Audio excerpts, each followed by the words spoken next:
What's going on, fam? Welcome back to the Nakid Gardener channel. It's your boy Sydney, and Tori. this video we're going to be basically transitioning our summer garden out into the fall garden. We've kind of got too busy. A lot of watering was not done Because I was gone. well, no, because we didn't get to set up our drip irrigation system. So a lot of things wasn't able to get watered as much as what we normally like to do. So we're going to kind of take everything out of our garden. There's a few things that we're going to try to collect the seeds on. There's things like the parsley. For some reason that stayed true almost all through the summer. Some of our okra now is about to start to split open, and we're going to be harvesting some of those seeds as well while we wait for the other pods to start to dry out and collect those seeds. What else we have? Well, we have some peppers. Oh yeah. But right now I didn't get all the plants I wanted to the other day when I started giving those to the chickens. But this will be the first time that we actually have productive composters that we can just feed the garden to. Yeah, and then we have a lot of basil that we just allowed to go to flower. We're going to try to see about drying those out to collect those seeds as the season progresses.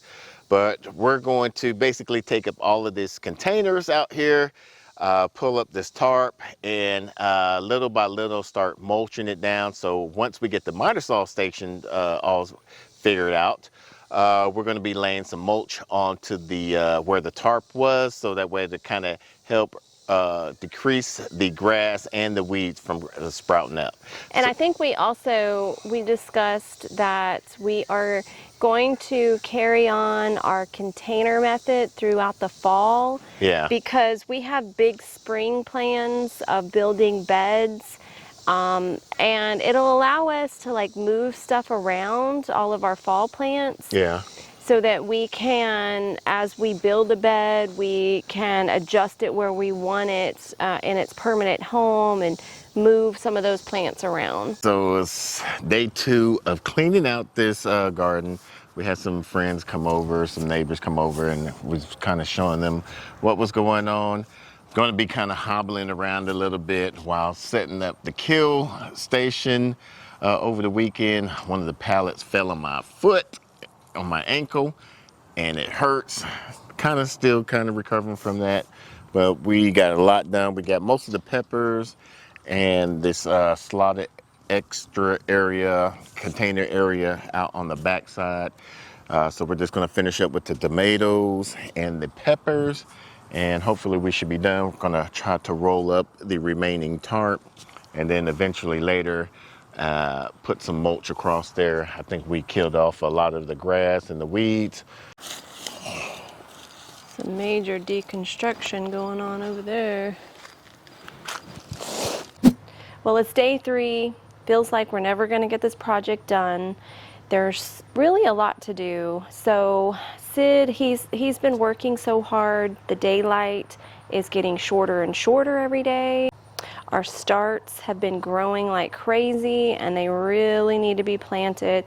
We've just really had a lot of projects going on between the miter saw station, me going out of town, the turkeys. We're about to be sending them off to camp, and it seems like we have so many more projects here. I mean, we stayed busy when we were at our little garden homestead, and a project like this usually was just a Saturday and we would have it done, but we haven't even had a full day to dedicate to it. So I guess I'm kind of happy about doing it in steps, because the weather all of a sudden here in Texas, we've had a nice little cold snap and it's a lot cooler. It's beautiful outside. Today I'm going to focus on pulling up the big tarp that we have down. I'm going to pull that off to the side. I'm going to put some of the dirt that we've dumped out of our pots near it so that we can get that reused. We need to revitalize it. I need to clean up some of the stakes, some of the miscellaneous things that we have, just kind of like laying out. I need to pull the rest of the vines off of the trellis. I need to actually even do some weed eating around that, because we are going to be putting some cardboard down. Into day 3, I still thought I was going to get more done than I did, but I do see a clear path. I need to lay out the cardboard. I'm going to try to get on that tomorrow in the better part of the day when it's not as hot.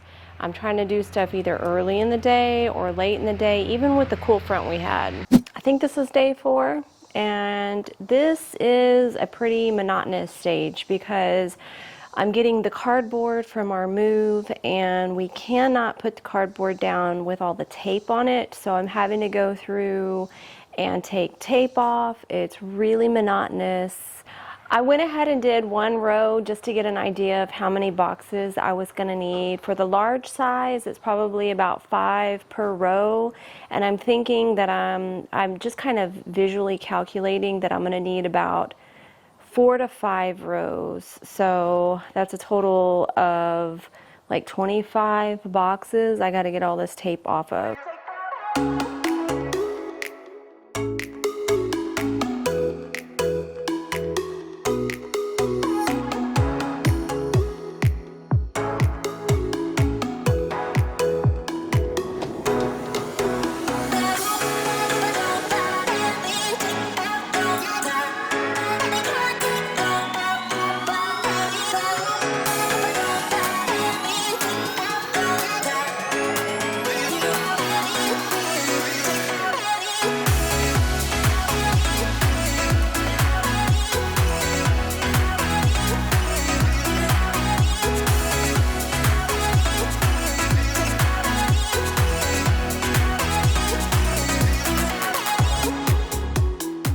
I'm finally getting a break. I have lost track of days. We might be day 5 maybe. I was so busy. I didn't even grab the camera. I took and piled up all of our spent soil over here on that tarp. That tarp, it was a bear, like getting it ready, unfold it, laying it out, getting all of the potted soil on there. We did a video before about how to revitalize soil, so that is something I'll reference in a card above. Right now I'm putting together our Nakid mix, which is something that we've done for a few years for our container garden, and we have a recipe for that. We've done a video on that, and that's just another video we'll reference above.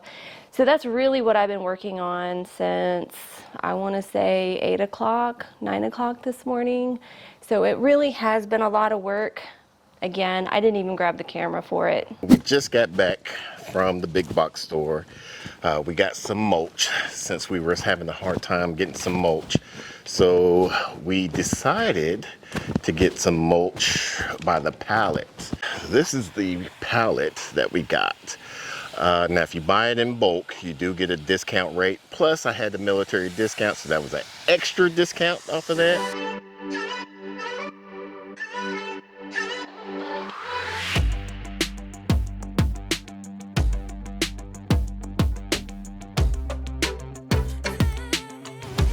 I knew one day that these Amazon boxes would pay off.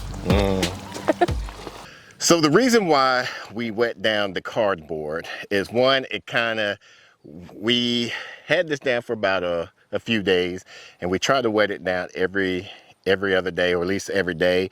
And what that does is help breaks down the cardboard, which will be a good organic matter. It's going to the soil where the earthworms and all the other types of organisms will be able to start feeding off of that. And it also helps weigh it down, just in case if we get some wind. Now, once we get all of the mulch on here, we're going to wet it down even more thoroughly, and that would just kind of help break down the organic matter of the wood chips and the cardboard, and hopefully it will help keep some of the grass from protruding out. The bad thing about the grass is out here I believe it's like Bermuda or some type of grass that have its runners out. So with the mulch here, and once the runners hit that the mulch, it will kind of just latch on and just basically cover over the mulch. So you want to have at least an edging around here once we get our perimeter fence around our kitchen garden here. That's going to help that out. And then you want to have your mulch anywhere from 4 to 6 inches. We're only going to do temporary 2 inches right now, because once we put the beds and line it here, we're going to move some of that mulch away and just have the cardboard showing, and just help kind of spread it out from there. And which we normally did at our old urban backyard garden place is we added mulch anywhere from 2 to 3 times a year.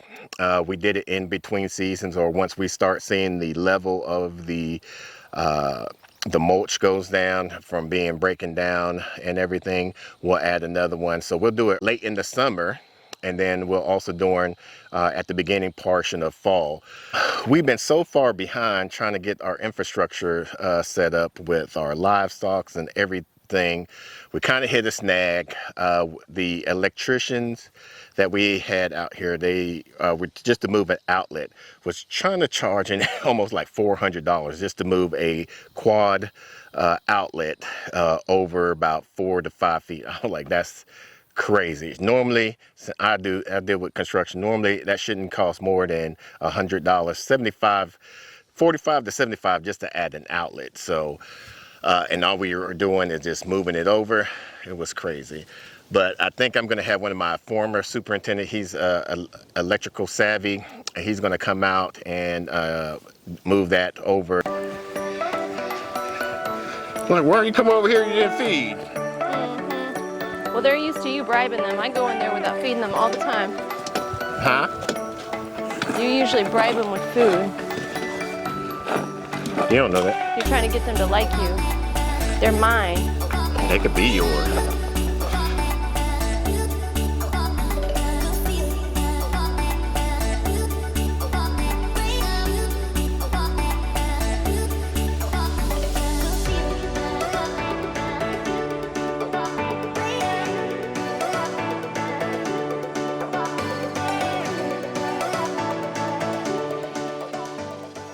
It takes about 6.5 cubic feet of soil. If you do, I think I had it at 2 inches. And how I came up with that is you do your length times your width times your height. And then to convert it to feet, since most bags that you get from the big box stores are cubic feet, you divide it by 27, because there's 27 feet in a yard. So when you normally do your length times your width times your height, you'll get your cubic yards. So you divide that by 27, and that will give you your cubic feet. And so that loses me. I know. Talk numbers. No, I'm talking for our audience that is like me about numbers. So for this row, how long is this row? It is 1 cattle panel length. That's with 16 feet? Yep. Okay. And you got 30-inch wide. 16 by 30 took how many bags of black cow? You're gonna need 3 things of black cow, 3 cubic feet of black cow, 3 cubic feet of garden soil, and then about 3 cubic feet of peat moss, or you can use some other type of organic matter like humus, worm casting, which will be quite expensive, or compost. And our compost is nowhere near ready. So this is the reason why I use the peat moss. We'll normally use the compost shifter, but since we're going to the no-till method, we won't be mixing it up like that. Basically getting all the big chunks out, because we kind of want those to slowly break down, which is going to add additional organic matter to the soil. So we're just gonna mix this thoroughly as much as possible. Then I basically just spread it out 30 inches wide. And the bad thing about using garden soil and not using our own mix at first, I noticed that when we transplanted a lot of our things in this bed, it took a while for it to take off. I'm not sure if it was a transplant shock or a lot of the garden soil that we were using. It was very woody. It had a lot of forestry products like that. That's one of the reasons why we like to sift out our garden soil, potting mixes and things of that nature, because some of that will take some of the nitrogen out of the soil. And what I had to do to fix that is make our own potting mix, our own Nakid mix. And I basically dug out the plant, put our potting soil in there, and put the plant back in. And what that did was gave a good foundation for that plant to feed off of the nutrients and to thrive. One bad thing that we've had and had a lack of was watering here. Normally, what we should have did was start off small and then slowly expand it. But since I figured, you know, I'm a experienced gardener, we know what we could do, but we had so much infrastructure going on, we just kind of got out of the funk there. But I will be setting up, luckily the fall you don't have to water as much, but before the spring comes we will be setting up our irrigation, our drip system for this area. This was a nice little garden tool I saw Justin Rhodes used, and there was another market gardener was using it. I normally have like the square foot template that we do for our urban backyard garden. However, for a larger area, I found that this would come in handy, and it's very easy to use. The reason why I would use this instead of the square foot method, because it already does it for you. Instead of with the square foot method, what I would have like a template, and I would hold it, put it down, put the holes at whatever I'm growing, and then just kind of move it along. With this, it basically does it for itself. You just go here and it gives you your lines, perfect distance and everything. So say for instance, you want to do like in this area, right here is a square foot area. So say you want to do a cabbage, you got an area that you could plant right there. Say you want to do lettuce, you have these areas where you can do right here. Radishes, you could do all of these areas and then in between. So it basically gives you a guideline where you want to plant that. And you see, I just did it that quick. And now we're just ready to transplant. Now all we have to do is just put our beds in, and Mrs. Nakid Gardener tomorrow, she's going to start transplanting. So I think we're getting closer and closer, ready and prepared for the fall season.